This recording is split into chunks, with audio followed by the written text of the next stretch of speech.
Hallo almal, ek is Leonie May.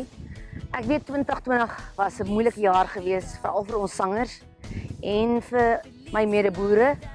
Daar was droogtes geweest ja, maar as jy om jou kyk, dan is jy dankbaar om te sien dat dinge beter gaan. Die gras is weer groen. Jy het jou beesboerdery of jou skaapboerdery of wat 'n boerdery jy ook al het en jy weet jy's geseënd. En ek het 'n wonderlike geseënde jaar gehad. Die paadjie wat ek met Wurbeck gestap het en ek weet daar's meer boere wat van Wurbeck wat ook so voel.